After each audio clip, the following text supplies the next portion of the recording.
India की एक बहुत बड़ी डील साइन हो चुकी है और आपको पता होगा कि $100 बिलियन की डील है। आप एयरबस को 500 और बोइंग को जहाज़ों के ऑर्डर दे रहे हैं, जो कि ऑब्वियसली मैं देख रहा था तकरीबन $100 बिलियन का खाता, मतलब this is not something small. कल हमने 250 जहाज़ों का ऑर्डर बोइंग को दे दिया, 250 का एयरबस को दे दिया, एयर इंडिया ने ऑलमोस्ट डन है। और 1500 जहाज़ों का ऑर्डर हम और देंगे। 500 जहाज़ों का ऑर्डर दे दिया, बाकी एयरलाइनें मिला के जो एस्टिमेट आया 1500 जहाज़ों का ऑर्डर और दे रही है। शहबाज सरकार को नई मुश्किल का सामना। आलमी रेटिंग एजेंसी ने पाकिस्तान को गैर मुल्की कर्जों के लिए खतरनाक मुल्क करार दे दिया। फिच ने पाकिस्तान की गैर मुल्की करेंसी डिफॉल्ट रेटिंग मजीद गिरा दी। पाकिस्तान की रेटिंग +CCC से -CCC कर दी। ये आवाम सवाल कर रही है कि भाई हमारे लिए अच्छी खबर है या बुरी खबर है, क्योंकि अगर डील नहीं होती है तो और किस्म के मसाइल हैं, डील हो जाती है तो आवाम के ऊपर महंगाई का एक बॉम्ब गिर जाएगा। देखिए, मुझे यूं लगता है कि आखिरकार इस हुकूमत ने IMF के सामने घुटने टेक दिए हैं। अच्छा, शाबाश। ये है डार साहब का पाकिस्तानी अवाम के लिए IMF से लिया गया तोहफा। अब आप एक चूल्हा आधा महीना चलाएंगे, एक वक्त खाना पकाएंगे, तभी जो गैस बिलों में होशरुबा जो इजाफा है उससे बच पाएंगे। नमस्कार, जय हिंद। डेली खबर स्पेशल आप सभी का स्वागत करता है अपने इस प्रोग्राम क्या कहता है पाकिस्तान में। आज की खबर पाकिस्तानी मीडिया की।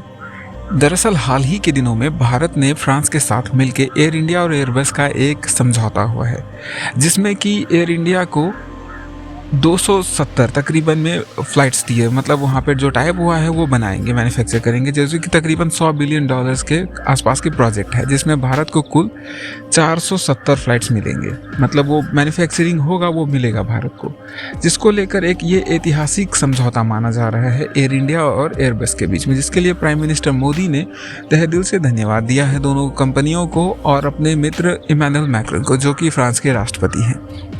जिसके बाद सुनने के बाद पाकिस्तान में एक हलचल सी मच चुकी है कि आखिरकार, जैसे कि आपने सुन ही लिया कमर चीमा साहब को ये बात करते हुए, कि छोटी मोटी बात नहीं है, ये एक बहुत बड़ी डील है।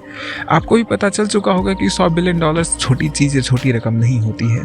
और जैसे कि बताया जा रहा है, आने वाले 15 सालों में भारतीय एविएशंस को बहुत आगे बढ़ाना है, क्योंकि जो कि रिक्वायरमेंट होनी है आने वाले टाइम में, बहुत ही ज़्यादा निर्भरता होने वाला है फ़्लाइट्स पर, जिसके लिए तकरीबन 2000 फ़्लाइट्स की ज़रूरत पड़ेगी। तो ये समझौता उसके लिए भी मील का पत्थर माना जा रहा है आने वाले समय के लिए। दूसरी तरफ ये चोट तो पड़ा ही पाकिस्तान पे कि भारत की डेवलपमेंट और मतलब इसको देख के साथ साथ में क्रेडिट रेटिंग एजेंसीज जो हैं उसने पाकिस्तान को मतलब वो C++ कैटेगरी में रखा था लोन चुकाने के लिए, मगर अब उनको -CC कैटेगरी में रख दिया है। तो आप समझ सकते हैं अब उन पर कोई भी विश्वास नहीं करने वाला है। इंडिया की एक बहुत बड़ी डील साइन हो चुकी है और आपको पता होगा कि $100 बिलियन की डील है। इंडिया की एक कंपनी जो है वो डील करने जा रही है और उसमें जो है 470 एयरक्राफ्ट खरीदे जाएंगे, उसकी डील है। आप क्या कहेंगे? इवन के जो बाइडेन ने भी इस पे एक मतलब लाइक एक स्टेटमेंट जारी किया और उस पे बड़ा अप्रिशिएट किया इंडिया को। क्या कहना चाहेंगे इस डील के हवाले से और ज़रा हमारे व्यूअर्स को बताइएगा इस पूरे खबर का बैकग्राउंड क्या है? देखिए, ये एक इंडिया की एक कंपनी है एयर इंडिया, जो कि अभी कुछ टाइम पहले तक गवर्नमेंट की हुआ करती थी। गवर्नमेंट ने वो बेच दी टाटा ग्रुप को, और टाटा ग्रुप इंडिया के उन कुछ कॉन्ग्लोमरेट्स में से है जो कि लगभग सब कुछ बनाते हैं। जैसे बोलते हैं कि नमक से लेकर के एरोप्लेन तक, और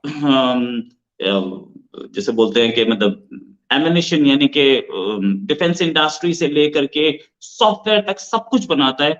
बहुत बड़ा ग्रुप है।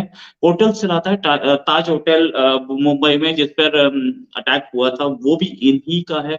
स्टील, टाटा स्टील बड़ी फेमस है। और इन्होंने अभी हाल में ओवरसीज, हाल में मतलब पिछले 20 साल में इन्होंने अपनी ओवरसीज एक्सपेंशन की है। इन्होंने जैगवार को खरीदा है, इन्होंने कोरस स्टील को खरीदा था, इन्होंने टेटली को खरीदा था। टाटा टेटली सबसे बड़ी यूरोप की सबसे बड़ी कंपनीज में से थी। चाय टाटा टी ने खरीदा था। टाटा मोटर्स ने जैगवार को, लैंड रोवर को खरीदा था बाहर से, और कोरस एक बहुत बड़ी कंपनी थी स्टील की, उसे खरीदा। और भी बहुत सारे एक्विजिशंस हैं इनके टाटा के। टाटा ने अब एयर इंडिया खरीदने के बाद, पहले से इनके हाथ में एक एयरलाइंस थी, अब इन्होंने एयर इंडिया को खरीदा। ऑफ कोर्स एयर इंडिया थी भी इन्हीं की इनिशियली, जब इंडिया आजाद हुआ था तो हमारी एयरलाइंस प्राइवेट थी और टाटा की ही थी वो। टाटा से गवर्नमेंट ने छीन ली थी या बोलिए कि नेशनलाइज कर ली थी, और अब वापस टाटा ने उसको खरीदा। अब टाटा ने $100 बिलियन का एक ऑर्डर दिया है। ये ऑर्डर जाना है बोइंग को एज वेल एज इसको एयरबस को, दोनों को। दो ही तो कंपनी है वर्ल्ड में जो कि पैसेंजर एयरक्राफ्ट बनाती हैं, वो बाकी छोटे फोकर वगैरह तो बहुत सारे बनाते हैं, ये बड़े में दो ही बनाते हैं जनरली। इन दोनों को ऑर्डर दिया है।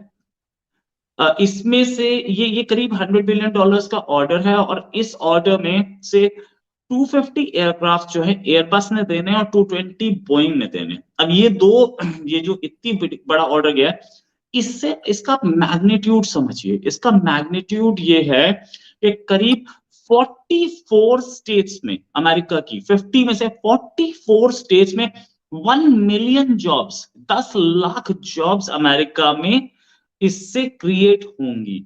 और ये एक लॉन्ग टर्म ऑर्डर है, ऐसा नहीं है कि एक ही सिंगल स्ट्रोक में गया है, ये रिकरिंग ऑर्डर्स होंगे। क्योंकि इंडिया की सिचुएशन क्या है? इंडिया की सिचुएशन ये है कि हमारे पास आज से 8 साल पहले, मोदी गवर्नमेंट आने से पहले 70 के आसपास एयरपोर्ट्स होते थे। आज हमारे पास उससे डबल से ज्यादा है।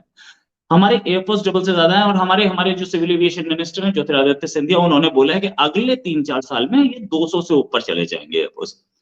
हमारी एयर जो है it's going to be congested ना।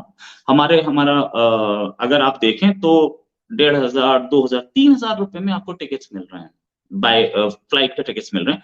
आप आराम से दिल्ली मुंबई फ्लाइट टिकट 4,000 में मिल रहे हैं। ये आवाम सवाल कर रही है कि भाई ये हमारे लिए अच्छी खबर है या बुरी खबर है, क्योंकि अगर डील नहीं होती है तो और किस्म के मसाइल हैं, डील हो जाती है तो आवाम के ऊपर महंगाई का एक बॉम्ब गिर जाएगा। देखिए, मुझे यूं लगता है कि आखिरकार इस हुकूमत ने IMF के सामने घुटने टेक दिए हैं। अच्छा, ये बात आज से 5 महीने पहले मुफ्ता इस्माइल ने कही थी कि भाई मान लें इनकी शरायत, ताकि जल्दी से उसके ऊपर अमल करके हम निकलें इससे।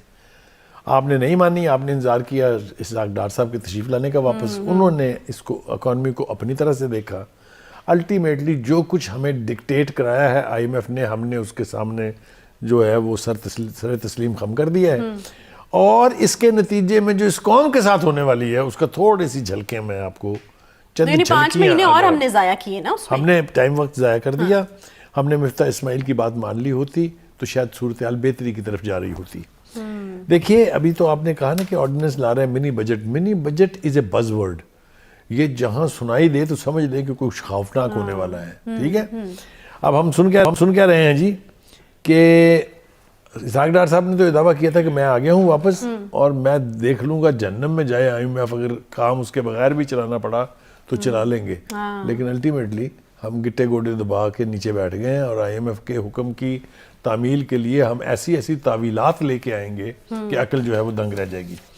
होने क्या वाला है, डीजल और पेट्रोल की कीमतों में इतना होशरुबा इजाफा होने वाला है कि आप तसव्वुर नहीं कर सकती। पेट्रोल अगर 60 से 90 रुपए लीटर बढ़ जाए तो आपको हैरानगी नहीं होनी चाहिए। अच्छा, क्योंकि 35 2 दफा बढ़ा के 70 किया तो रिकॉर्ड हम कायम कर चुके हैं ना। एनीवे, अब मैं आपको ज़रा मुख्तसरन, बहुत तफसील मेरे पास मौजूद है लेकिन मैं मुख्तसरन आपको बताऊं कि अगर ये डील हो जाती है, जो शराइत है उसकी, उससे क्या होगा। वफाकी काबीना ने बिजली की कीमतों में इजाफे और सब्सिडी को ख़त्म करने का प्लान मंजूर कर लिया है। कैसा लगा आपको ये वीडियो देख के? जैसे कि आपको पता चला, जैसे कि डिस्कशन में आपने सुन ही लिया है कि भारत का जो टाइप होने वाला है फ्रांस से, उसमें क्या क्या हो चुका है, क्या क्या डेवलपमेंट हो चुका है, क्या क्या होने वाला है, इसमें देश की अर्थव्यवस्था को क्या सपोर्ट मिलेगा। आपको भी अगर लगता है कुछ, आप भी इसको डिस्कशन करना चाहते हैं या भी कुछ बताना चाहते हैं तो आप कमेंट करके बता सकते हैं। बाकी क्रेडिट रेटिंग एजेंसी जो पाकिस्तान को झटका दिया है, इसके विषय में भी आपको क्या लगा खबर सुन के? अगर आपको पसंद आया और इसी प्रकार का खबर आप देखना चाहते हैं तो आप लाइक, शेयर, सब्सक्राइब कर सकते हैं डेली खबर स्पेशल को। बाकी खबर देखने के लिए धन्यवाद। जय हिंद।